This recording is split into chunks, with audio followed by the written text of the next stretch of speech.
को बनाए रखना, बढ़ाने की कोशिश करना, ये आप लोगों का कर्तव्य है।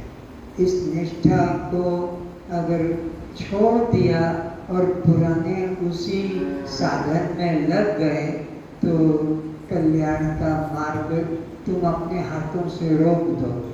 इसलिए इस कल्याण के मार्ग को खुला रखना है, बढ़ाना है, क्योंकि गुरुओं तो आते रहते हैं, तुम गुरुओं के पास जाते रहते हो, पर किन गुरु के पास मुझे बैठना है, किन गुरु का मुझे सत्संग लेना है, अब तुम्हें सतर्क होना है।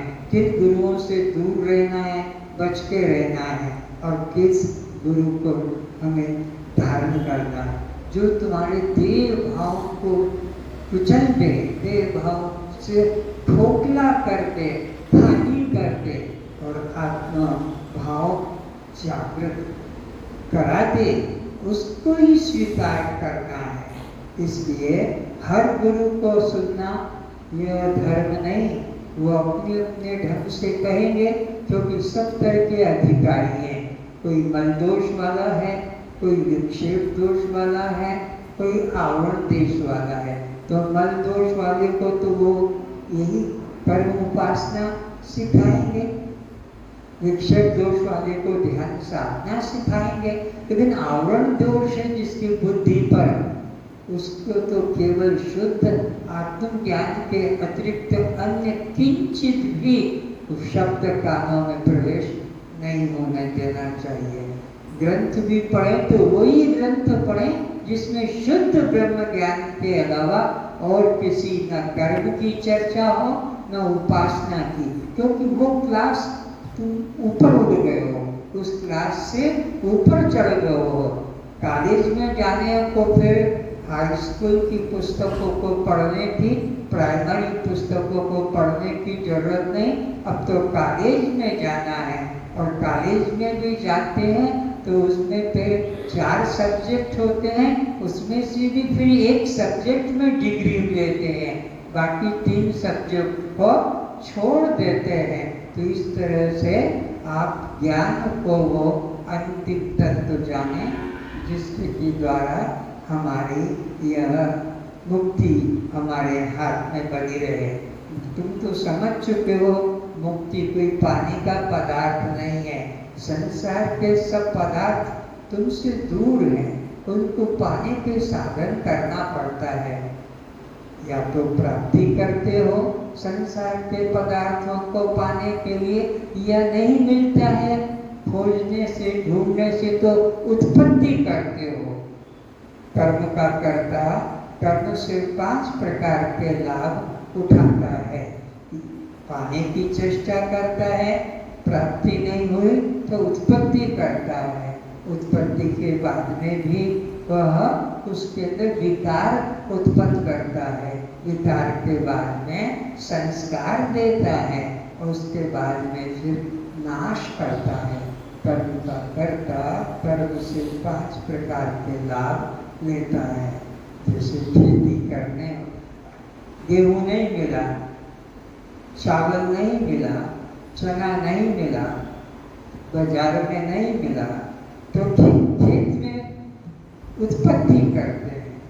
उत्पत्ति करते ये कर्म का दूसरा उपयोग हो गया।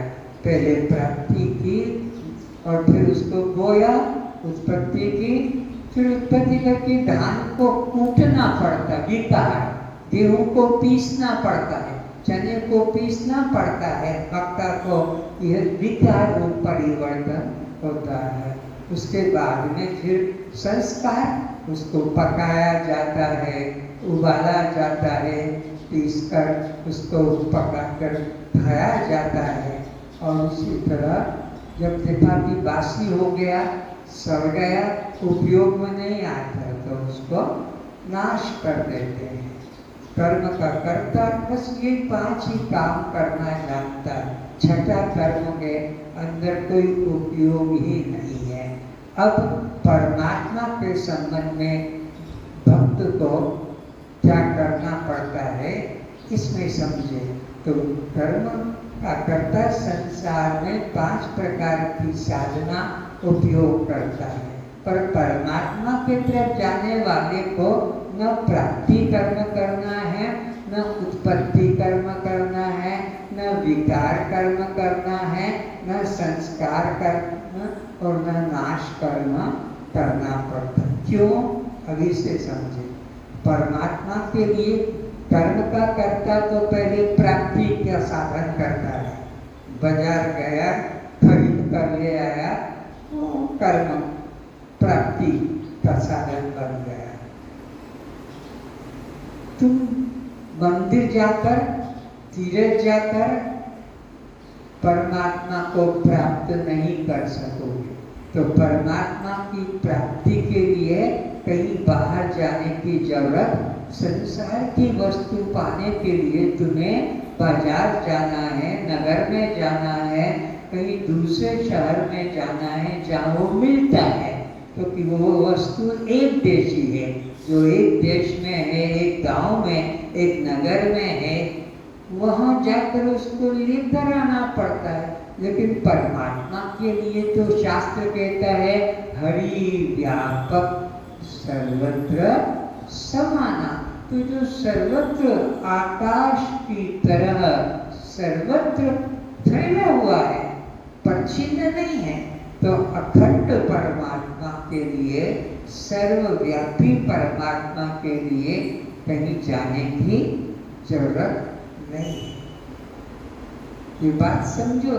ये भाग रहे हैं, सारी रात भाग रहे हैं, ढोल बजा रहे हैं, गा रहे हैं, चिल्ला रहे हैं, नाच रहे हैं, भूखे प्यासे, खाते पीते सोते जागते पहुंच रहे हैं। कहाँ पहुंच रहे हैं? परमात्मा वहाँ बैठा है इनकी फूल पत्ती लेने के लिए, इनका जल पीने के लिए वो प्यासा बैठा है, जो कंधे पे कावड़ लेकर पहुंच रहे हैं। और इन कावड़ियों के सेवक रास्ते रास्ते में इनकी सेवा कर रहे हैं। वे सोचते हैं हम बड़ा पुण्य कमा रहे हैं, क्योंकि कावड़ियों की सेवा कर रहे हैं, उनको खाने को दे रहे हैं, उनको विश्राम के लिए।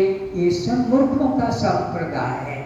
कावड़िया कहो कि उनके सेवक, सेवा करने वाले। परमात्मा एक देश में, एक जंगल में, एक गांव में, एक तीर्थ में नहीं। वो तो वो व्यक्ति नहीं, शक्ति है, शक्ति, और वो भी अखंड है, सीमित, परिच्छिन्न नहीं। तो परमात्मा कोई वस्तु या व्यक्ति नहीं, इसलिए उसको कर्म के द्वारा प्राप्त नहीं। कर्म के द्वारा कौन सी वस्तु प्राप्त करते? जो वस्तु हमारे पास नहीं है और किसी दूसरे के पास में है, उसके लिए जाकर लाना पड़ता है, मांगकर लाना पड़ता है, खरीद कर लाना पड़ता है, डरा कर लाना पड़ता है। चोरी हत्या तक करके भी लोग धन प्राप्त करते हैं दूसरे को। कई मार दिए जाते हैं, हत्यारे लोग उनके धन को प्राप्त करते। परमात्मा ऐसी वस्तु नहीं है जिसके लिए व्यक्ति को कोई एक कदम उठाकर या हाथ उठाकर आगे करना पड़े। परमात्मा जीवात्मा का स्वरूप है, अपना रूप है।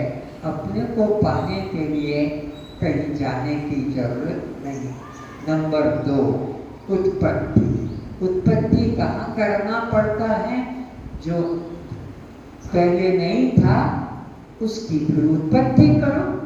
जैसे शादी कर ली, पत्नी आ गई, घर में बच्चा नहीं है, तो पति उत्पत्ति का साधन करता है।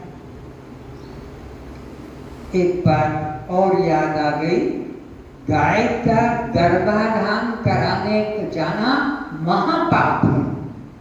तुम अपनी लड़की को ऐसे बाजार में नहीं छोड़ोगे कि जाओ कहीं से भी अपना गर्भ धारण करके आ जाओ, पाप हो जाएगा। तो गाय का खुद का सम्मिलन होता है संड के द्वारा, कुछ दिन साथ रहते हैं, उसमें प्रेम जगता है, तब वो सांड गाय के साथ संबंध करता है। तब आजकल तो ये जाकर रस्सी बांध कर ले जाएंगे, गाय को 2 खंभों के बीच में खड़ा कर देंगे, एक सांड को छोड़ेंगे और उसको जबरन करके उसके साथ संबंध कराएंगे। अथवा वहाँ का जो कौन सा वो पशुओं का हॉस्पिटल होता है, उस पाइप में षंड का वीर्य और गाय के जबरन करके उसके योनि द्वार में, कितना बड़ा पाप है। तुम्हारी पत्नी के अंदर इस तरह किसी और से गर्भाधान कराओगे, तो अपनी गाय को ले जाकर गर्भाधान क्यों कराते हो? छोड़ो खुला, वो अपने प्यार से षंड से प्यार करेगी और वो षंड उससे संबंध करेगा। ये धार्मिकता है। और गाय का गर्भाधान करना महापाप है, क्योंकि बांध के रखा है तुमने और उसको छोड़ा नहीं, षंड से संबंध नहीं हुआ। एक दिन जाकर किसी महीने में, किसी दिन में उस हॉस्पिटल में, वेटरनरी होम के क्या कौन सा कहते हैं, और वहां जाकर वो यंत्र में, पाइप में उस षंड का वीर्य लेकर और उसके अपने हाथ से डाला जाता है, जबकि वो षंड का संबंध होना चाहिए, पर वो षंड से संबंध नहीं करके, और वो डॉक्टर, वहाँ का कंपाउंडर अपने हाथ से या उस गाय को बांधकर, वो तड़प रही है और षंड जबरन करके उसको चढ़ाया जाता है और उससे बच्चा होता है। तो उत्पत्ति करना की बात चल रही थी, इसलिए मेरे मन में आ गया कि यह बात भी जरूरी है। उत्पत्ति किसकी करना पड़ती है? जो पहले न हो उसकी उत्पत्ति की जाती है। तो संसार में तो उत्पत्ति करना पड़ता है, पत्नी के साथ संबंध करके उससे बच्चा प्राप्त करता है, या खेत में बीज डालकर खेत से उत्पत्ति करना पड़ता है। चाहे गेहूं पैदा करो कि धान पैदा करो कि मक्का ज्वार बाजरा पैदा करो कि जमीन में गड्ढा करके और बीज डाल के नारियल पैदा करो या आम पैदा करो, अनार पैदा, ये बीज डालकर पैदा, तो जो पहले न है उसकी उत्पत्ति करना पड़ता है। ये संसार में जरूरी है, तो प्राप्ति भी जरूरी है, नहीं तो भूखे मर जाओगे। कुछ प्राप्त करो, मांग कर करो, कमा के करो, कि जैसे भी हो, तो प्राप्ति भी जरूरी है और उत्पत्ति भी जरूरी है। उत्पन्न करने से वो मिलेगा, पर परमात्मा के लिए प्राप्ति रूप कर्म करने की जरूरत नहीं, क्योंकि वो पहले से सबको प्राप्त ही है। ये पक्का करो विश्वास, क्योंकि वो परिच्छिन्न एक जैसी नहीं है, वो तो सर्वव्यापक है। तो उसको पाने के लिए कहीं मंदिर जाने की, कि कहीं तीर्थ जाने की, या कहीं ध्यान समाधि लगा के बैठने की जरूरत नहीं। वो तो वो ना रहेगा तो ये मुर्गा ध्यान कर पाएगा, वो अंदर ना रहेगा तो ये मुर्गा समाधि लगा पाएगा, वो अंदर ना होगा तो ये मुर्गा माला कर पाएगा, वो अंदर ना होगा तो यह जप कर पाएगा, वो अंदर ना होगा तो कोई संसार का भी काम बोलो नहीं हो सकेगा। तो उसका रहना तो प्रथम अनिवार्य कंपल्सरी है। तब हमारे संसार के पढ़ाई लिखाई, खेती नौकरी व्यापार सब जो कर्म हो रहे हैं किसकी शक्ति से बोलो? परमात्मा। तो वो मंदिर में से निकाल के लाओगे, तीर्थ में से निकाल के लाओगे अपने साथ में, वो तीर्थ का मंदिर का वो तो वहीं रह जाता है। तुम घर से खाली जाते हो और तीर्थ मंदिर जाकर घर खाली आ जाते हो, तुम्हारा देवता, तुम्हारा भगवान तो फिर वहीं रह जाता है। तो तुम कैसे तो गए थे बिना शक्ति के, और वो वहां बैठा है, हाथ जोड़ लिए, भोग लगा दिया, लौट के आए, तो फिर बिना शक्ति के तुम घर आ सकोगे? शक्ति से गए और शक्ति से ही लौट के आए, वो तुम्हारी कल्पना की मूर्ति है, वो वास्तविकता परमात्मा का रूप है। इसलिए तीर्थ चाले दुई जना, चित चंचल अरु चोर, या तो चोर जाएगा, या जिसको सद्गुरु न मिला उसका मन चंचल रहेगा। एक पाप न गए और लाए 20 पाप। और ये पंडा ऐसे है, ये दुकानदार चोर हैं, ये ऐसे हैं, ऐसे ठगते हैं, ऐसा होता है, नाना प्रकार के उपद्रव होते हैं। तो परमात्मा के पाने के लिए न तो प्राप्ति रूप कर्म करना चाहिए। जवाब दो, क्यों नहीं करना है प्राप्ति रूप कर्म? वो पहले से ही है, वो पहले से ही है, इसलिए प्राप्ति रूप कर्म करना। तो उत्पत्ति रूप कर्म करने की जरूरत है। उत्पत्ति कहाँ करना पड़ती? जो चीज पहले ना हो फिर उसकी उत्पत्ति होती है। संसार में बेटा नहीं, बेटी नहीं, तो उत्पत्ति करते हैं। खेती नहीं, कारखाने नहीं, वस्तु तो उत्पत्ति करो जो पहले ना हो। पर क्या परमात्मा भी पहले नहीं है? वो पहले नहीं है तो तुम उत्पत्ति कैसे करोगे? किस बिना शक्ति के तो कोई व्यक्ति का, तो परमात्मा के लिए तुम्हें उत्पत्ति रूप कर्म करने की जरूरत। लेकिन तुम आज जन्माष्टमी है, आज तो रामनवमी है, आज तो संतोषी या शिवरात्रि है, अजन्मा का तुम जन्म मनाते हो। महापाप है, महापाप है। जो कभी जन्म नहीं लिया उसकी तुम जन्माष्टमी मनाते हो। अजन्मा की जन्म, तो जिसका जन्म माना है, भगवान कृष्ण ने गीता में कह दिया है, ये सब मरेंगे, सब मरेंगे। चाहे वो राम मरे कि कृष्ण मरे कि गुरु मरे, जिसका जन्म मनाया है। गुरु ने तुमको अजन्मा बताया, गुरु ने तुम्हें अमृत बनाया, गुरु ने तुमको अमृत आत्मा बताया, और तुम गुरु का भंडारा कर रहे हो। गुरु मर गया, उसका भंडारा करते हो, श्राद्ध करते हो। ये तुम्हारी बुद्धि देखो कितनी नष्ट है। गुरु ने अमृत आत्मा का बोध कराया कि तुम अमर आत्मा हो। कृष्णानंद तुम अमर आत्मा हो। कृष्णानंद ने गुरु से अमृत ज्ञान पाया और कृष्णानंद गुरु का श्राद्ध करने गए। और वो मर गया तभी तो श्राद्ध करोगे। तो इसलिए सचमुच में गुरु ही तीर्थ है। तीर्थ तीर्थ सब कहे, लेकिन तीर्थ गए न कोई। सच्चा गुरु जानिए जो सद्गुरु हो। सद्गुरु ही सच्चा तीर्थ है। उसमें सब तीर्थ के धर्म छुपे हुए हैं। तो उत्पत्ति भी करना सद्गुरु के लिए पाप रूप है, क्योंकि सद्गुरु अजन्मा है। और उसका श्राद्ध मनाना भी पाप है, क्योंकि वो अमृत है। तो अजन्मा और अमृत आत्मा का, तो तुमने उसको शक्ति नहीं माना, बल्कि व्यक्ति माना। व्यक्ति का जन्म है और व्यक्ति का नाश है। इसलिए गीता में भगवान कहते हैं, जातस्य ध्रुव मृत्यु, ध्रुव जन्म मृत्यु से, जिसका जन्म हुआ है उसको मरना पड़ेगा, और जो मरा है उसको फिर जन्म लेना पड़ेगा। और ये कर्म कब से चल रहा है? अनादि काल से। कब तक चलेगा? अनंत काल तक जन्मना और मरना, जन्मना और मरना। तो तुम हम सब शरीर दृष्टि से कब से चले आ रहे? अनादि शरीर दृष्टि से।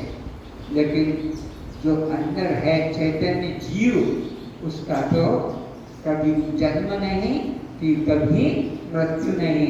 वो तो ईश्वर अंश जीव अविनाशी कहा, अब जीव को अविनाशी कहा, और गुरु को तुमने विनाशी कह दिया।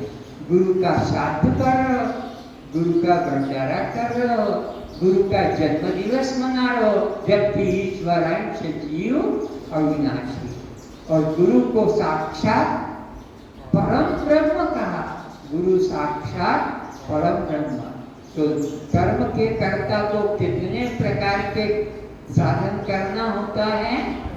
प्राप्ति, उत्पत्ति, विकार, संस्कार और नाश। संसार में 5 कर्म जरूरी है, लेकिन परमात्मा को पाने के लिए साधक को अपने साध्य परमात्मा पाने के लिए कर्म का एक भी साधन करने की जरूरत नहीं। प्राप्ति रूप कर्म क्यों नहीं करना है बोलो? नित्य प्राप्त है। और उत्पत्ति कर्म क्यों नहीं करना? अजन्मा है। अजन्मा की कभी उत्पत्ति नहीं होती है। जो बात समझ में आ गई? परमात्मा का जन्म दिवस कभी होता? व्यक्ति का जन्म है, व्यक्ति का जन्म है। परमात्मा व्यक्ति नहीं, परमात्मा शक्ति है, इसलिए उसका जन्म नहीं होता। और जिसका जन्म होता है, फिर वो चाहे राम हो कि कृष्ण हो कि निरंजन हो कि कृष्णानंद हो कि परमानंद हो कि मनोहरानंद, सब मरे और सब मरेंगे। क्यों? कि जन्म जो लेकर आता है उसको तो देह छोड़ना पड़ता है। ये माया का नियम है। वो तुम्हारी जान पकड़ लेगी, नंगे आए हो और नंगे जाओ। अपना शरीर लाए हो, न शरीर भी यही बना है तो शरीर यही छोड़ना पड़ेगा। कर्म का तीसरा उपयोग विकार का। एक रूप छोड़कर अन्य रूप में हो जाने को विकार कहते हैं। जिसे इधर से बंदर बार बार आ जाते हैं तो इधर दीवार खड़ी कर दो, इधर से रास्ता निकाल दो। इस रास्ते से बार बार गिर जाते हैं तो इस रास्ते को छोड़कर इधर रास्ता बना दो। एक छत है, इससे पानी चू रहा है तो इस पे एक और छत डाल दो। विकार, रूपांतर करने को विकार कर्म कहते हैं। परमात्मा के लिए कोई विकार कर्म करने की, क्योंकि परमात्मा निर्विकार है। निर्विकार परमात्मा का न जन्म होता है, न उसकी जवानी होती है, न उसका बुढ़ापा होता है, न बचपन है, न जवानी है और न बुढ़ापा। ये शरीर के विकार हैं। परमात्मा निराकार और निर्विकार। परमात्मा निराकार, रूपरेख नहीं, शक्ति रूप है। शक्ति का कोई रूप नहीं होता है।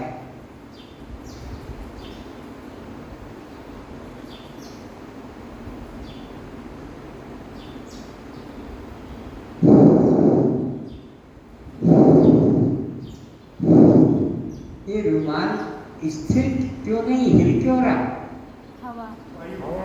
हवा के द्वारा।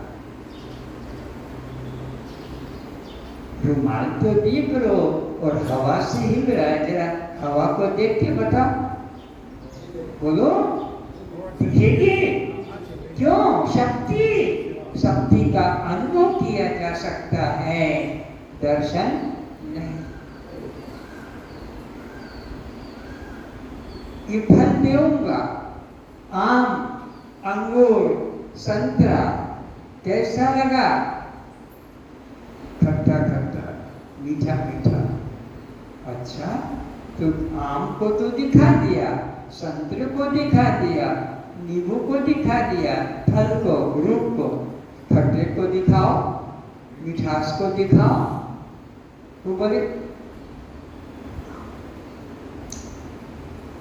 अनुभव की बात है। वो दर्शक, फल देखा जा सकता है, बताया जा सकता है, पर फल का स्वाद दिखा सकता है कोई? अनुभव किया जा सकता है। परमात्मा जो है वो निर्विकार है, निराकार है।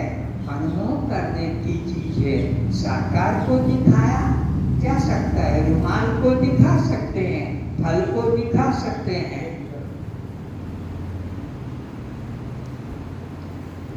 बजाया तमूरा, तमूरा दिखा दोगे, तार दिखा दोगे, उसकी जो तरंगें निकलेगी वो दिखा सकते हो। ये कैसे जा रही है कान तक, वो अनुभव किया जा सकता है।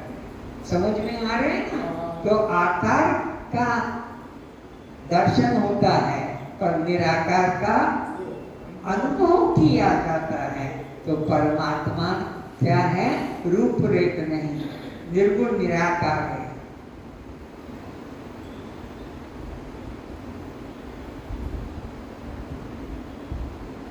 दिखा ये छोड़ो, समझो।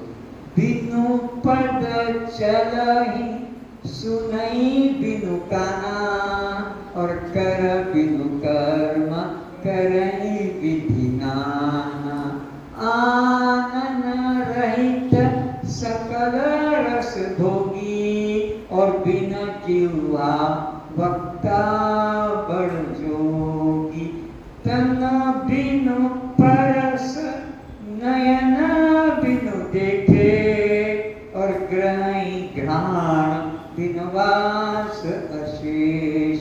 यही जिस तरह बताया जा रहा है, यही सब भांति अलौकिक करनी, उस परमात्मा की अलौकिक करनी महिमा जासु जाय नहीं बढ़ी। ये क्यों ऐसा रूप बना कर रखा इन मंद बुद्धि वालों को, जो भाग रहे हैं तीर्थों में, भाग रहे हैं मूर्तियों में, भाग रहे हैं मंदिर बना बना कर, घंटे घंटे नहला रहे हैं, पूजा कर रहे हैं, चंदन लगा रहे हैं, दीपक जगा रहे। उसके आगे दीपक जलाओ, अरे क्या संध्या हो गई बच्चे से, मंदिर में दीपक तो लगा दिया, नहीं तो अंधेरे में ठोकर खा के गिर जाएगा बेचारा, गड्ढे में गिर जाएगा। इसलिए भगवान के मंदिर में दीपक लगा के आओ।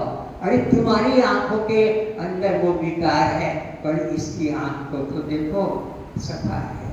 बिनु पद चलई, पैर नहीं है चलता है, हाथ नहीं कर्म करता है, आंख नहीं देखता है, सर नहीं कान नहीं सुनता है, जीव नहीं बोलता है। तो परमात्मा व्यक्ति नहीं, व्यक्ति होते तो कृष्ण की तरह हाथ होते, राम की तरह हाथ होते, शंकर के सबके आकार बनाए हैं।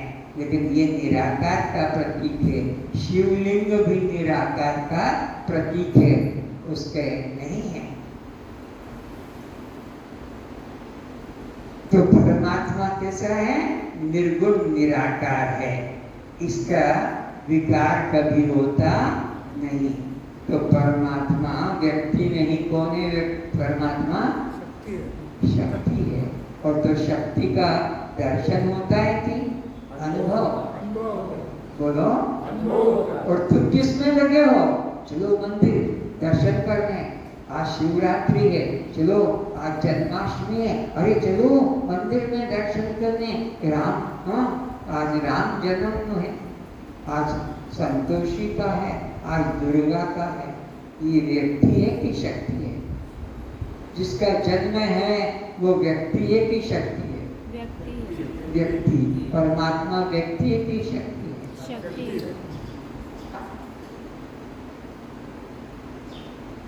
मैग्नेट पत्थर को तुम रोज देखते हो, पत्थर को एक दूसरे में ऐसे चिपक जाते हैं, मैग्नेट को निगेटिव पॉजिटिव पोल होते हैं।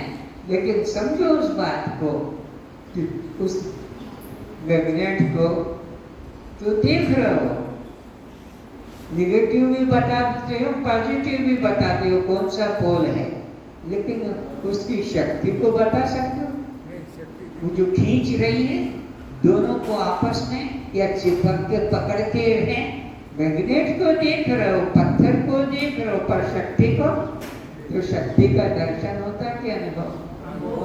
परमात्मा तो अनुभव रूप है। तुम पागलों के पीछे, पागलों की भीड़ में भाग रहे हो, भेड़ों की भीड़ में भाग रहे हो, तुम सिंह हो गरजने वाले, अहम ब्रह्मास्मि का अनुभव करने वाले, सोहम महावाक्य का अनुभव करने वाले हो। वो जीवा से जपने का विषय नहीं है कि हम सोहम सोहम सोहम जाप कर रहे हैं, ये तो लोगों को दिखाने की बात हो रही है। परमात्मा अनुभव स्वरूप है।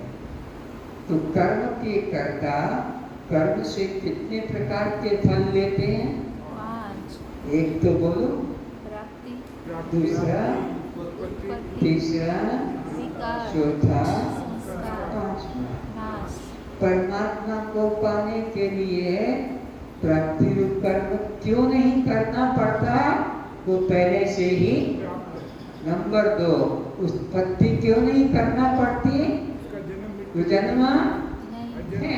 परमात्मा की उत्पत्ति क्यों नहीं करना पड़ती? अजन्मा अविनाशी है। अजन्मा अविनाशी की कभी उत्पत्ति और विकार, साकार में विकार आता है, निराकार में विकार। जैसे शरीर रजवीर से बन गया भ्रूण, भ्रूण से बन गया शिशु, शिशु से बन गया बालक, बालक से बन गया किशोर, किशोर से बन गया जवान, जवान से बन गया प्रौढ़, प्रौढ़ से बन गया बूढ़ा और बूढ़ा से बन गया राम नाम सत्य है। तो ये विकार किसमें आए? साकार में। लेकिन बचपन से लेकर बुढ़ापे तक वो जो चेतन तत्व है उसमें कोई विकार, बालक में भी वही है, जवान में भी वही है और बुढ़ापे में भी वही है। शक्ति में कोई परिवर्तन नहीं आता है। तो परमात्मा के लिए हमें 3 तरह के कर्म से मुक्ति ले लेने का है। कौन कौन सा? न तो प्राप्ति के लिए भटकना है, इस मंदिर उस मंदिर, इस तीर्थ इस मूर्त, इस मूर्ति का उस मूर्ति का उपासना करें, ये पागलपन छोड़ो। परमात्मा अमूर्त है, मूर्ति यानी साकार, परमात्मा निराकार। और जो साकार है रामकृष्ण, वो अभी जिंदा रहे कि मर गए? बोलो ना, वो मर गए। आए थे, चले गए, प्रकट हुए, छुप गए। कुछ भी शब्द दे दो, तुम्हें डर लगता है बोलने में, मरना कहने में, लेकिन वो मरने वाले में भी है और वो जिंदा में, क्योंकि हरि व्यापक सर्वत्र। तो परमात्मा जिंदा में है कि मुर्दे में भी है? मुर्दे में भी है, पर अनुभव करना है। वो देखने की चीज मुर्दे के हाथ पैर नहीं हिलते, जिंदे के हिलते हैं, लेकिन अखंड जो सत्ता है परमात्मा, वो निर्गुण निराकार सर्वव्यापक है। जब उसमें एक सामान्य चेतन में विशेष चेतन जुड़ जाएगा तब फिर वो क्रिया करने लग जाता है। तो विचार करते करते अब हम चौथी बात पर विचार करेंगे। संस्कार परमात्मा के लिए और संसार के लिए। परमात्मा के लिए 5 कर्म जरूरी, संसार में 5 कर्म जरूरी है, नहीं तो जीवन निर्वाह नहीं होगा। संस्कार भी चाहिए संसार में, तो संसार में प्राप्ति भी करना है, संसार में उत्पत्ति कर्म भी करना है, संसार में विकार कर्म भी करना है और संसार में संस्कार भी करना है। गेहूं को सीधा थोड़ी खा जाओगे, धान को सीधा थोड़ी खा जाओगे, आटे को थोड़ी खा जाओगे, सब्जी को थोड़ी, उसको शुद्ध करना होगा, पीसना होगा, उबालना होगा, पकाना होगा, आग में सेकना होगा। ये सब संस्कार उसमें, तब जाकर वो काम आता है। अब परमात्मा की तरफ चलते हैं तो न तो प्राप्ति करना है, न उत्पत्ति करना है, न विकार करना है और न संस्कार। संस्कार चंदन घिसो, फूल चुरा के लाओ, ये सब फूल चोर है। किसी के बगीचे में कोई सुंदर गुलाब का पौधा लगा है, फूल खिला है, तो दरवाजा बंद किया है, लेकिन फूल चोर लोग दरवाजा कूद के दूसरे के मकान में, ग्राउंड में, कंपाउंड में घुसकर तोड़ तोड़ कर और भगवान के आगे, ये चोरों का भगवान तुम्हारा उद्धार क्या करेगा? भगवान ने कब कहा कि तुम फूल तोड़ के लाओ? अरे तुम्हारे मन को, शुद्ध मन को भगवान देखता है, फूलों को थोड़ी ही देखता है। तुम्हारा मन तो चोर है, कपटी है, पापी है, निंदक है, दूसरों को सताता है, दूसरों को दुख देता है, ये गाय का दुख देखा नहीं जा रहा, देना मेरा मुश्किल। मैं कई बार कैसे भाग जाऊं इस घर से, क्योंकि इतना आवाज करते हैं, इतना करुण क्रंदन करते हैं, और हम हत्यारे बड़े मस्त खाते पीते सो रहे हैं, घूम रहे हैं, और वे तड़प रहे हैं, पैर व्याकुल है कि मेरे पैरों को शक्ति है तो उसको मैं जगाऊं। अपंग हो गए, पैर होते हुए अपंग हो गए, क्योंकि उनको मौका ही नहीं देते हैं। फिर इसीलिए ग्वाला रखा जाता है। ग्वाला सुबह ले जाता है खेतों में चराकर और लाकर संध्या को बांध देता है। पर जिनको चलने के मौका ही नहीं मिला तो कोई सारा जीवन अपंग बन के, अगला जन्म लंगड़ा लूंगा बन के हमें आना पड़ेगा, क्योंकि उनके टांगों को हमने चलने का मौका नहीं दिया। तो तुम्हारी टांगे भी फिर अगले जन्म में इसी तरह अपंग बनेगी। क्यों? जो जस करहि सो तस फल चाखा, को न काहू सुख दुख कर दाता। तुम्हें अपने कर्म का जैसा तुम व्यवहार दूसरों के प्रति करोगे, निर्दयता का, कठोरता का, निर्ममता का, ऐसे ही कर्म का फल तुमको अगले जन्म में भोगना पड़ेगा। भगवान न लंगड़ा बनाता है, न अंधा बनाता है, न हिजड़ा बनाता है, न अपंग बनाता है, न निर्धन बनाता है, न धनी बनाता। तुम्हें अपने बुद्धि के द्वारा, तुम अपने कर्म के द्वारा अपना भविष्य बनाते हो। हम इसीलिए शरीर को प्रारब्ध कर्म कठिन जग माही, बिना भोग यह छूटत नाही। जैसा जैसा कर्म पहले किया था वो प्रारब्ध भोगने के लिए शरीर मिला है। चाहे वो मनुष्य हो कि पशु हो कि पक्षी हो, सब अपने प्रारब्ध को भोग रहे हैं। जो जस करई सो तस फल चाखा। इसलिए मन वचन कर्म से किसी प्राणी को तुम्हारे द्वारा कष्ट न हो। अरे तुम कोई इसके जीवन के ठेकेदार हो, वो उसको मरना है, ट्रक के नीचे एक्सीडेंट होना है, कार के नीचे तो मरेगा। तुम उसके जीवन के ठेकेदार हो, उसका प्रारब्ध लेकर आया है। वो कहीं ट्रक के नीचे मरे कि कहीं कुएं में गिर के मरे कि कहीं मकान उसके गिर जाए, तुम उसके ठेकेदार नहीं हो। जो जस करई सो तस फल चाखा, वो अपने कर्म का फल खुद भोगते हैं। तो इस तरह से विचार करना है कि हम उसके जीवन के ठेकेदार, उसका कर्म ही उसके जीवन का ठेकेदार। जो जस करई तो तस फल चाखा, ऐसा ही वो फल भोगता है। उसको राज भवन में रहना है तो वो राजभवन में रहेगा। उसको साधु सन्यासी बनना है तो साधु सन्यासी बनकर किसी गुफा में रहेगा, या किसी झाड़ के नीचे रहेगा, या किसी के दरवाजे पर अपना, या कहीं ऐसे कोई आश्रम में आश्रय पाकर अपने कर्म का फल सब भोग रहे हैं। इसलिए हमें परमात्मा के संबंध में संस्कार की बात है। परमात्मा के लिए संस्कार में हमें पूजा करना है, चंदन घिसना है, ये सब चोर धंधा है, और हम उसको मनुष्य मानते हैं। उसके आगे फिर भोग रखते हैं और फिर उसको ग्रहण करते हैं। वो व्यक्ति नहीं, परमात्मा शक्ति है। तो संस्कार किसका करना पड़ता है? साकार में सब्जी है, अन्न है, गेहूं है, चावल है, इनमें तुमको बनाना पड़ेगा, परिवर्तन करना पड़ेगा। पर परमात्मा तो निर्गुण निराकार, उस नित्य शुद्ध है। नित्य शुद्ध परमात्मा में स्नान करा रहे हो तो तुम पाप कर रहे हो। तुम उसको स्नान करा रहे हो, पाप कर रहे हो, क्योंकि वो तो नित्य शुद्ध है परमात्मा। उसको तो मलिनता स्पर्श ही नहीं करती। और जो सबको ज्योति दिखा रहा है, उसको तुम दीपक दिखा रहे हो कि कहीं अंधकार में ठोकर खा के गिर ना जाए, या कोई उसको मारपीट न कर पाए। परमात्मा को क्या समझा है तुमने? कोई चूहा बंदर है क्या? इस तरह से परमात्मा के लिए संस्कार कर्म करने की जरूरत। नित्य शुद्ध परमात्मा। अब कर्म का अंतिम उपयोग हो गया कौन सा? नाश। परमात्मा के लिए कर्म का अंतिम उपयोग करने की जरूरत नहीं है। संसार में तो प्राप्ति भी जरूरी है, उत्पत्ति भी जरूरी है, विकार भी जरूरी है, संस्कार भी जरूरी है और नाश भी जरूरी है।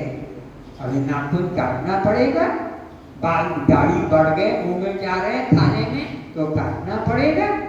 कब तक संभालोगे? गंदगी है कपड़ों में साफ करना पड़ेगा, बदन में गंदगी है निकालना पड़ेगा, पेट में गंदगी आ गई है तो उसको भी एनिमा के द्वारा या किसी तरह चूर्ण के द्वारा, जुलाब के द्वारा निकालना पड़ेगा। डॉक्टर लोग भी काट काट के निकालते हैं। तुम्हारे अंदर जो विकार गांठ पड़ गई है तो फिर वहाँ उसको काटना पड़ेगा। नाशरूप कर्म तो संसार में जरूरी है, पर परमात्मा के तरफ तुम्हें कौन सा संस्कार करना पड़ेगा? परमात्मा को जुलाब देना पड़ेगा। रोज भोग लगा रहे हो 2-2 बार 3-3 बार परमात्मा को, तो उसको फिर लेट्रिन करने के लिए ले जाते हो।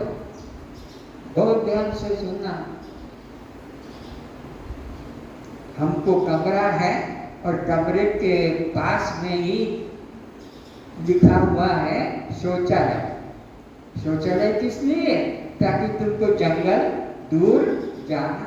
आजकल जंगल में भी ऐसी खुली जगह नहीं मिलती कि कहीं जाकर मल निकाल दो। सबके खेत हैं, सबके घर हैं, तो अपने अपने पास में कक्ष बना दिया है सबने। एक शौचालय है कि नहीं सबके पास में? कि कहीं अपने कमरे में ही डब्बे बाल्टी में डालना पड़ता है, अलग से है ना। मंदिर में भगवान के लिए पंखा लगवा दिया है, मंदिर में भगवान के लिए बिजली लगवा दी है, मंदिर में भगवान के लिए जो है खिड़कियां लगवा रखी हैं। भगवान के भोग सुबह नाश्ता, 2 बार 3-3 बार नाश्ता, हलवा पूरी खीर सब खा रहे हैं। तो मैं कहता हूँ ये मुट्ठी करेगा किधर और धागा करेगा कहाँ? इसका क्या व्यवस्था है? तुमने स्नान कराया, कपड़े बदले, उसके लिए पंखा लगवा दिया, बिजली लगवा दी, और वो जो खा रहा है तो उसको टट्टी कराने किधर में जाते हो? कि चल थोड़ा जंगल में टट्टी कर ले। पुजारी के लिए अटैच लेट्रिन बाथरूम, अतिथि को लिए अटैच लेट्रिन। अतिथि को भी जो यात्री आते हैं उनको कमरा दिया जाता है और कमरे के साथ में अटैच लेट्रिन बाथरूम है। तो पुजारी के लिए भी है, अतिथि के लिए भी है, मालिक के लिए भी है, सबके लिए है। और वो ठाकुर को कालूराम कहाँ ले जाएगा? उसको टट्टी लगेगी तो उसके लिए भी कहीं जंगल ले जाना पड़ता है, तो उसके कपड़े फिर रोज बिगड़ जाते होंगे। उसका बिस्तर को भी तो देखो खिलाया है, तो जो अन्न खाएगा उसका परिणाम तो फिर शरीर भी बढ़ेगा।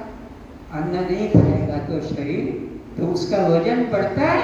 3-3 बार भगवान को भोग लगाया जाता है तो उसका वजन बढ़ा कि घटा? वे सकल से 10 तोले का है कि 25 तोले किलो का है। कैसा मूर्ता का ज्ञान किस मिलाया जाता है? कपड़े बदले जाते हैं, बिजली पंखा रखा जाता है, और यहाँ तक कि सर्दी के वो सुलाया जाता है, उस पर चादर कंबल भी भगवान को सुलाया जाता है कि नहीं? मंदिर वाले पुजारी उसको कंबल उड़ाते हैं, सब करते हैं, पर टट्टी नहीं कराते। तो क्या मुसीबत हो रही होगी? उसको तो कैंसर हो जाएगा, उसका फिर ट्रीटमेंट कैसे करोगे? तो विचार करो। बिना विचारे जो करे सो पाछे पछताए, काम बिगाड़े जीवन बिगाड़े अपना 84 का खाए। 84 का धक्का खाना पड़ेगा बिना विचार के। तो परमात्मा व्यक्ति नहीं शक्ति है, उसके लिए आपको नाश रूप कर्म करने की जरूरत नहीं है। नाशरूप करना संसार में जरूर। परमात्मा तो अजन्मा और अविनाशी है, वही तुम्हारा स्वरूप है।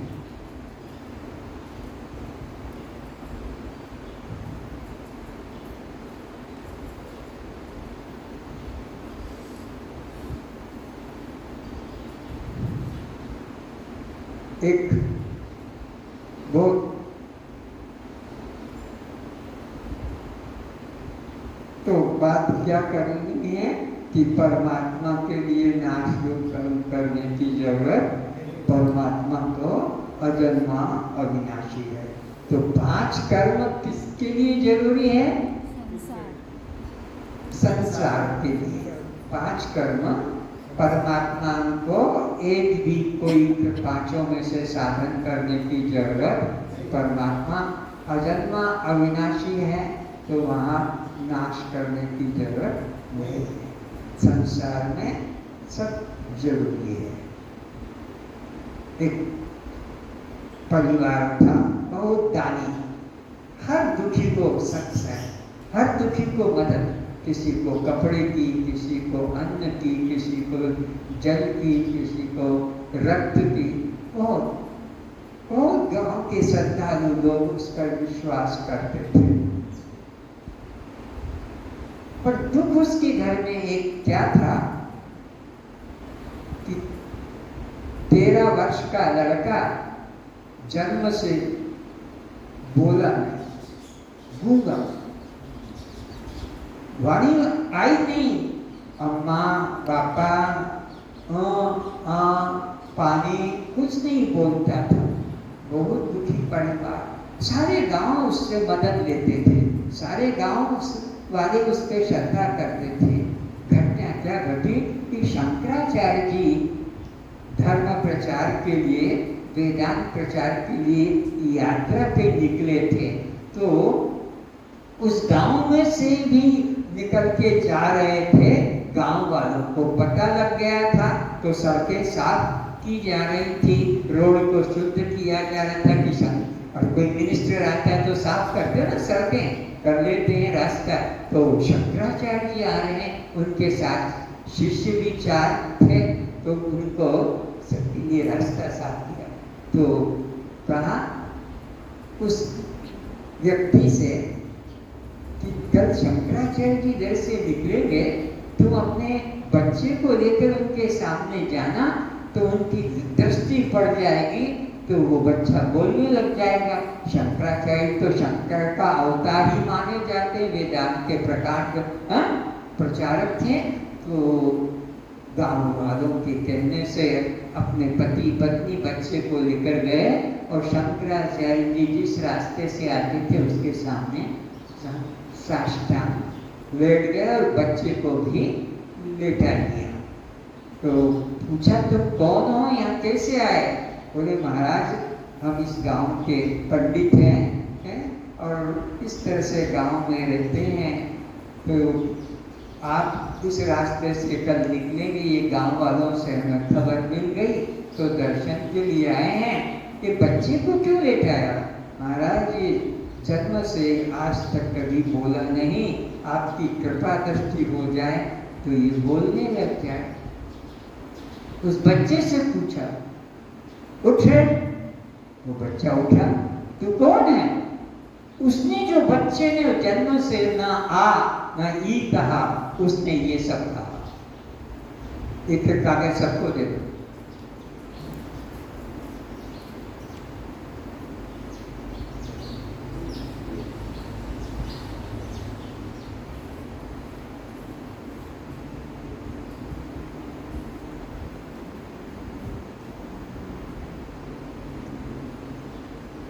शंकराचार्य जी ने इसका नाम रख दिया निर्वाण शतक।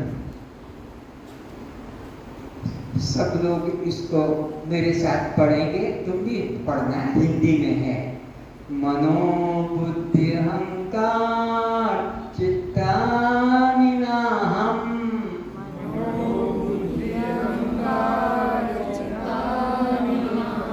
न च श्रोत्र जिह्वे न च घ्राण नेत्रे,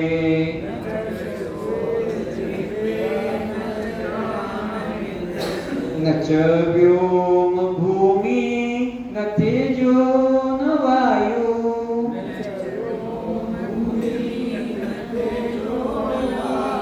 चिदानंद रूप शिवोहम शिवोहम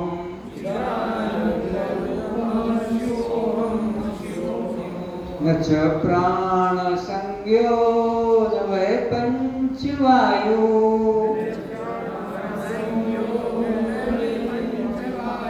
न वा सप्त धातुर्न वा पंचकोशा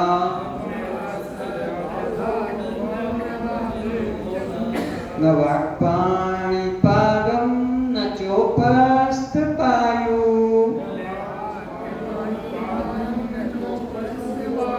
चिदानंद रूप शिवोहम शिवोहम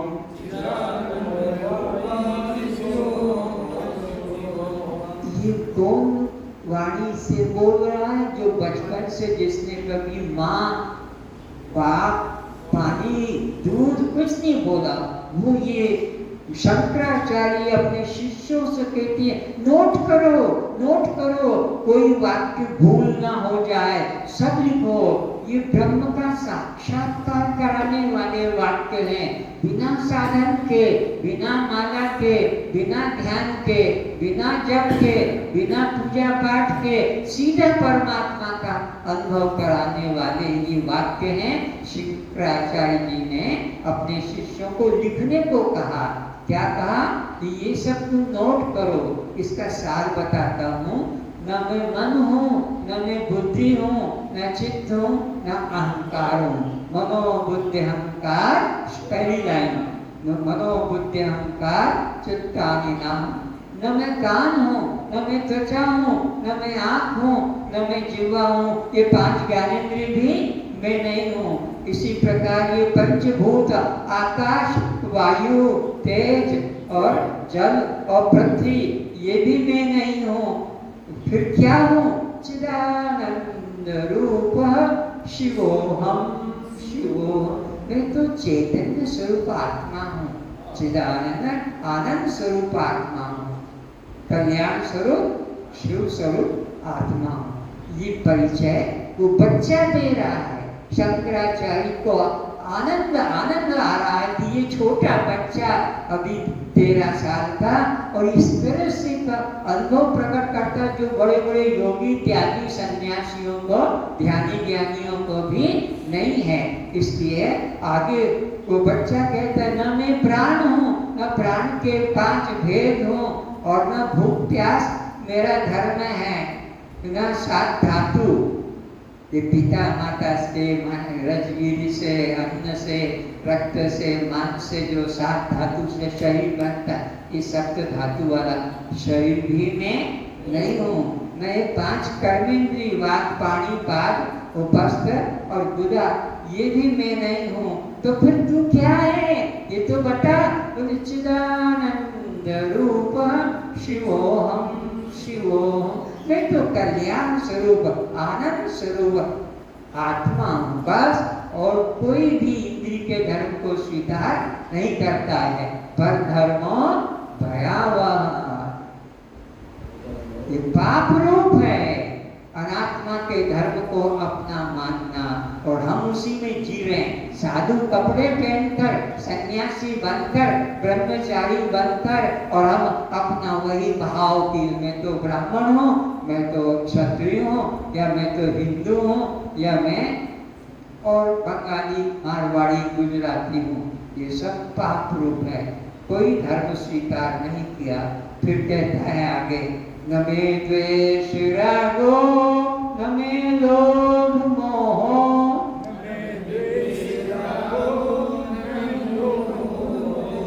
मदोनेव मैनेव मत्सर्य भावे। ये जो मन के अंदर विकार होते हैं, राग द्वेष करना, निंदा स्तुति करना, काम क्रोध आदि कर, ये सब प्रपंच मेरे अंदर, ये सब मेरे अंदर नहीं है। और फिर क्या है? मेरे को किसी बात का कि मैं तो ब्रह्मचारी हूँ, मैं तो सन्यासी हूँ, मैं तो उच्च कोटि है। कोई मद भी, अहंकार भी कि मैं तो जगत गुरु है, मैं तो सब गुरुओं का गुरु हूँ, या मैं सब चेलों का गुरु हूँ, मैं सबसे बड़ा हूँ, इत्यादि अहंकार भी मदो नेव मैनेव मात्सर्य भाव। ईर्ष्या भी नहीं करता है अपने से किसी बड़े को देखकर, अपने को नीच छोटा भी नहीं मानता है, न अपने को धर्मी मानता है, न अर्थ काम मोक्ष चारों से अलग, धर्म अर्थ काम मोक्ष चारों से अलग जानता है। मोक्ष की भी इच्छा नहीं करता, क्योंकि मोक्ष तो मेरा स्वरूप है। आत्मा की इच्छा नहीं करेगा, क्योंकि आत्मा तो खुद है। प्राप्ति की इच्छा नहीं करेगा, क्योंकि आत्मा नित्य, इसलिए उसको कहा कि न धर्मी न चार्थी न कामो न मोक्ष। ये चारों पुरुषार्थ करते, धर्म अर्थ काम मोक्ष, ये चार मनुष्य जीवन में पुरुषार्थ माने गए हैं। मेरे को इन चारों की किसी की जरूरत, मेरा तो स्वरूप ही नित्य मुक्त है। तो फिर तू कौन है? चिदानंद रूप शिवोहम शिवो, मैं तो आनंद स्वरूप कल्याण स्वरूप आत्मा हूँ।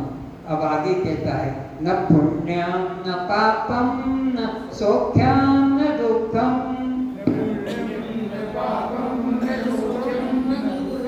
न मंत्रो न तीर्था न वेदा न यज्ञ,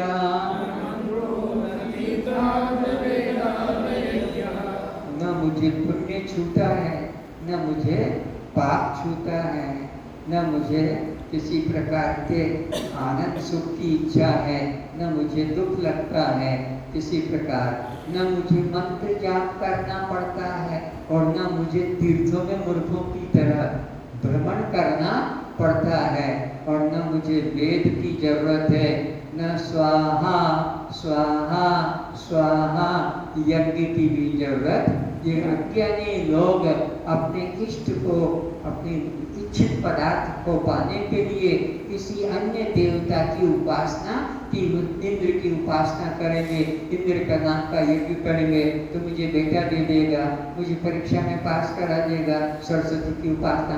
मूर्ख लोग ऐसे देवी देवताओं को मानकर उनकी अपने से अन्य अवस्था जानकर प्रार्थना पूजा यज्ञ करते, पर मुझे किसी की जरूरत नहीं पड़ती है। न मैं भोजन करने वाला हूँ, अहम भोजनम नेव भोज्यम न भोक्ता,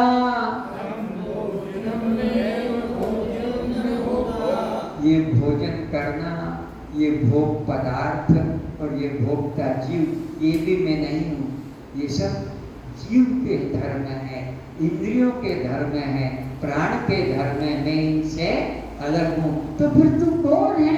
चिदानंद रूप शिवोहम शिवोहम, चैतन्य स्वरूप आनंद स्वरूप कल्याण स्वरूप आत्मा हूँ।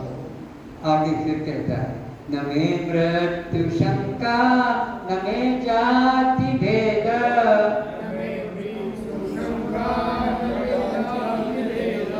पिता ने व मैंने माताश्च जन्मा,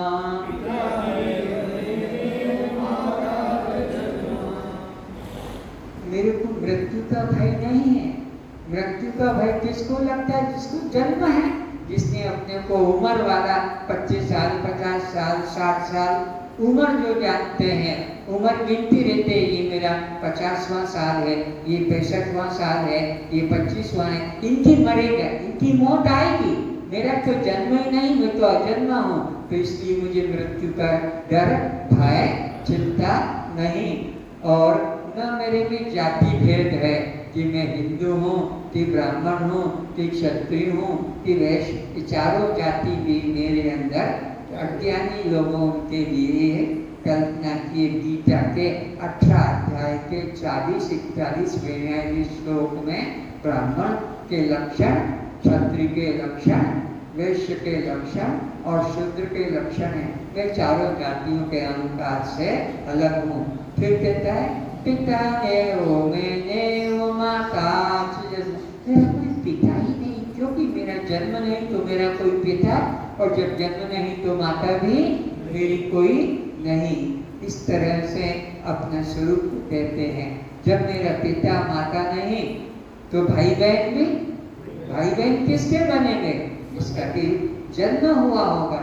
मेरा तो न पिता है, न मेरी माता है, न मेरा जन्म है, न भाई बंधु मित्र भी मेरे नहीं, और न मैं किसी का गुरु हूँ। ये गुरु पने का बहुत बड़ा डंडा घुसा है अंदर। ये मेरे चेले हैं, मैं गुरु हूँ। ये मेरे चेले हैं, मैं गुरु हूँ। मेरे को प्रणाम करना चाहिए, मेरी बात मानना, मेरे पैर दबाओ। ये सब पाखंड सच्चे गुरु के जीवन में नहीं मिलेगा। सच्चा गुरु किसी को शिष्य ही नहीं देखता है, गुरु गुरु बनाता है, और चेला खुद दूसरों को चेला बनाता है। जो खुद गुरु बन गया वो कभी चेला बना कर रखने वाला कि ये मेरा चेला, ये मेरा, वो चेला शब्द मुख से निकलेगा ही नहीं, और निकल जाता है तो सोचे सच्चा गुरु नहीं है। तो वो बंदा कहता है गुरुर्देव शिष्य, न मेरा कोई गुरु है, न मैं किसी का शिष्य हूँ, न मेरा कोई शिष्य है। ऐसा अपने को सब तीनों शरीर के अहंकार से अलग रखता है। तो फिर तू कौन है? चिदानंद रूप शिवोहम शिवोहम। तो फिर असली रूप दिखा रहा, अहम निर्विकल्पो निराकार रूपो। मेरे मन की किसी कल्पना में आने वाला निराकार निर्विकल्प, मेरी कोई कल्पना मेरे बारे में कि ये ऐसा है, ऐसा है, ऐसा है, कुछ नहीं, निर्विकल्प हूँ। और निराकार मेरा रूप है, क्योंकि शरीर नहीं है। शरीर होता तो आकार बनता, नहीं तो अपने को निराकार देह में रहते हुए भी सबको अपना निराकार स्वरूप में निष्ठा करना है। देह को मार कर नहीं, मर जाने पर नहीं, देह रहते रहते मेरा कोई शरीर, मेरा कोई पिता, मेरी माता, कोई भाई बंधु मेरे, यानी मैं को हमने तीन में फंसाया है। किस किस में? राम में, री में और रे में। तो मेरा कोई है? बोलो, कौन कौन है मेरा? कौन कौन है मेरा? मेरा तो कोई नहीं है। जैसे मीरा ने कहा था मेरा गिरधर गोपाल दूसरा ना कोई, तो मीरा रा को छोड़ दिया, री को भी तुमने पकड़ रखा है। मेरी गाड़ी, मेरी लाड़ी, मेरी नाड़ी, मेरी बाड़ी, मेरी चोटी, और भी क्या मेरी करके, मेरी जूती, और बोलो री, कहाँ री घुसाया है? मैं को री ने घुसा दिया, मैं को राम ने शुद्ध निर्गुण निराकार चिदानंद रूप शुद्ध था, लेकिन इन तीन ने फंसा दिया है। और इसी तरह मेरे, ये मेरे, ये मेरे, ये मेरे, न कोई मेरे, न कोई मेरी, और न कोई मेरा। मैं मेरा से अलग, मेरी से अलग, और मेरे से भी अलग। चिदानंद रूप, बोलो शिवोहम शिवोहम।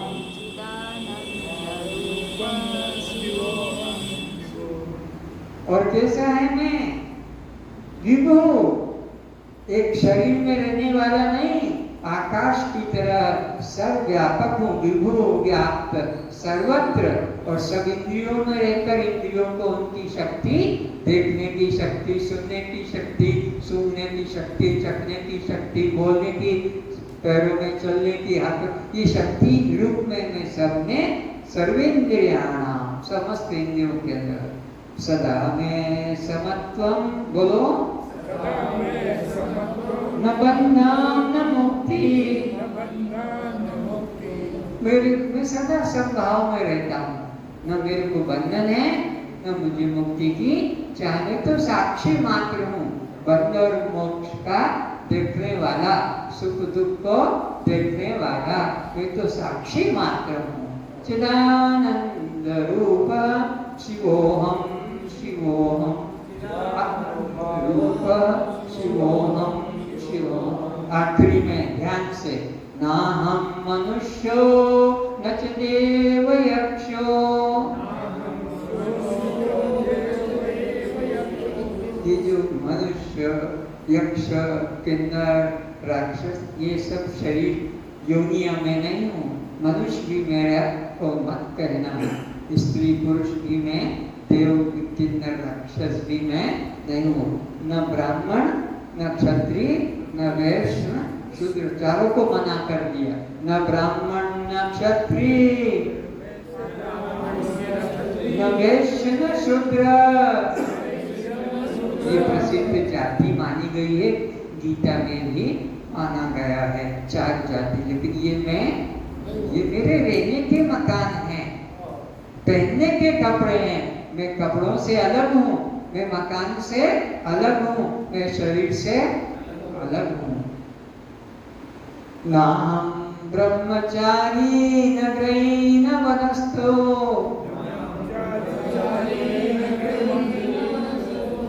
अभी यहाँ कितने सन्यासी हैं, हाथ उठा दो। कितने वानप्रस्थी हैं? ये सब हाथ अंदर से उठ गए कि मैं तो सन्यासी हूँ, मैं तो वानप्रस्थी हूँ, मैं तो गृहस्थी हूँ, मैं तो। अरे न तुम ब्रह्मचारी हो, न तुम गृहस्थी हो, न वानप्रस्थी हो, और न तुम सन्यासी हो। ये समाज को धोखा मत दो कपड़े रंग कर या नाम प्रकट करके। परमानंद, मुक्तानंद, ब्रह्मानंद, अमकानंद, ये सब शरीर में आरोपित है। ना हम ब्रह्मचारी न गृही न वनस्थो।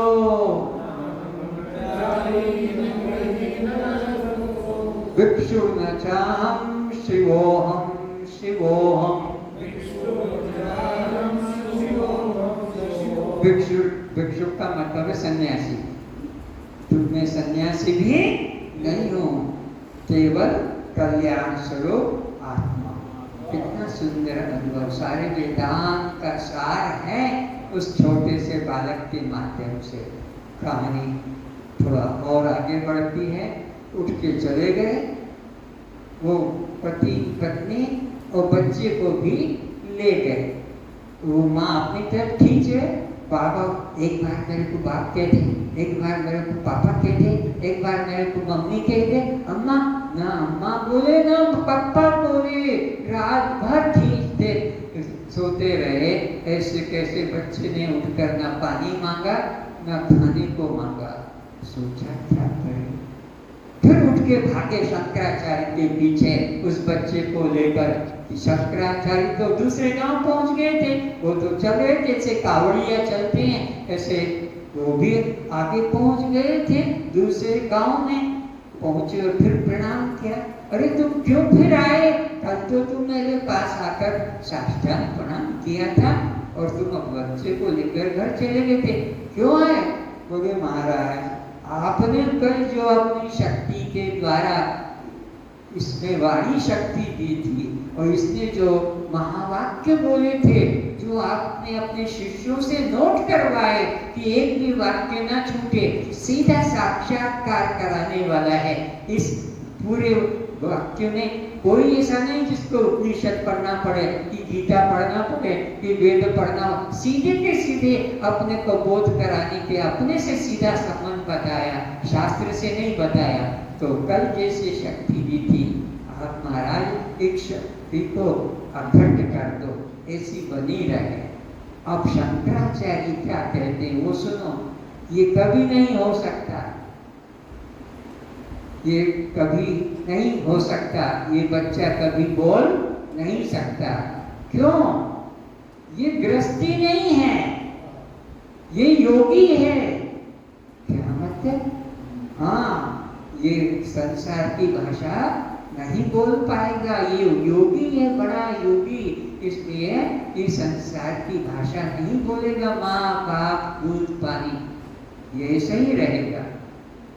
तुम मुझे दे दो तो ये लोक कल्याण में काम आएगा। शंकराचार्य ने सीधी सरल बात कह दी। माँ कहती भले मेरा बेटा गूंगा बहरा रह जाए, मैं तुमको दूंगी, चले बेटा चल। ले गई पकड़ के, वो बच्चा चला गया साथ में। घर में कुत्ता घुस जाए, गाय घुस जाए, न वो कुत्ते को भगाए न गाय को भगाए, बिल्ली दूध पी जाए, रोटी खा जाए, सोचिए तो घर बिगाड़ू है, ये तो काम बिगाड़ू है। इसको घर में रखने का जरूरत नहीं, इसको खेत में ले चल जाए ताकि खेत में ये देखता रहेगा, क्योंकि गेहूं की फसल है, चने की फसल है, कहीं तुअर बदला तो ये बचाएगा। खेत में भेजा तो वहां पर गाय भी चल रही है, सांड भी चल रहे हैं, भैंसे भी चल रही है, खेत गुजर गया, कोई बचाव नहीं। सोचा ये तो घर भी बिगाड़ू है, इसको ये अपने घर में रखने योग्य, इसको तो उस बाबा को ही दे दो कि जा उसी की सेवा करता रहना, ये हमारे काम का नहीं। गए और जाकर उसके चरणों में फिर प्रणाम किया। शंकराचार्य तो फिर चले आए, हम तो मेरे से पूछ के गए थे और तुमने कहा कि हम जो भी है बच्चे को नहीं देंगे, तो अब फिर आज क्यों आए? मेरे पास तो और कुछ देने को जो कुछ था बता दिया।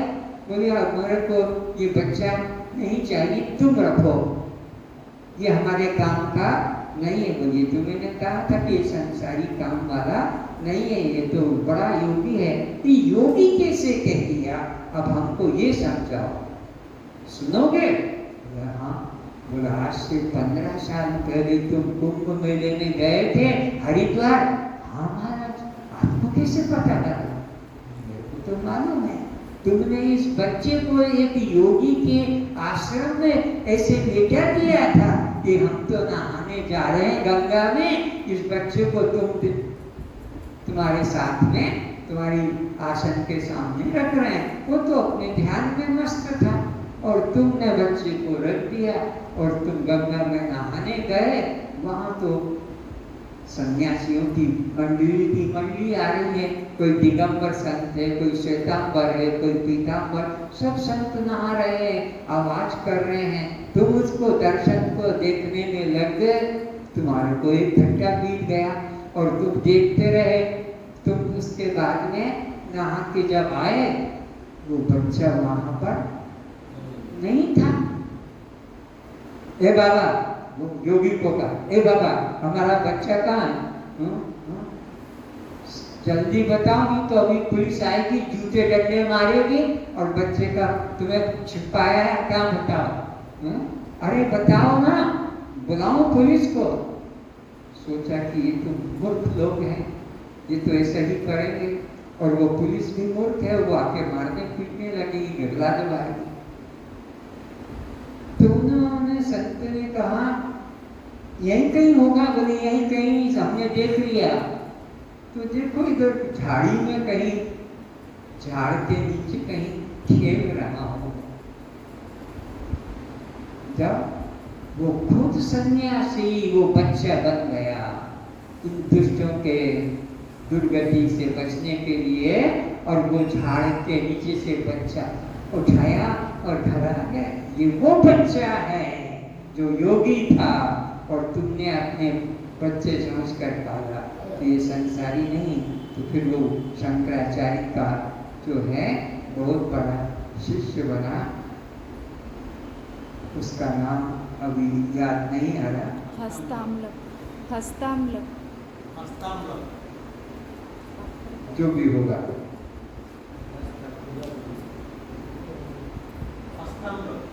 Hastamalaka, right you are. Hastamalaka नाम उसका था और उसने फिर वेदांत के ग्रंथ लिखे, प्रचार हुआ। आज के विषय को यही समाप्त करता हूँ। आपने अपने अनुभव को प्रकट किया, सुनकर खुशी हुई। पर इस भाव में जब रहोगे तो मेरे जीवन सफल है और तुम्हारा भी जीवन सफल है। और इस भाव को यही बस सुना दिया और भूल गए तो फिर मेरा जीवन भी विफल है, तुम्हारा जीवन भी सार्थक नहीं। ओम सहना भवतु, सहनो भुनक्तु, सर्ववीर्यं करवावहै, तेजस्विनावधीतमस्तु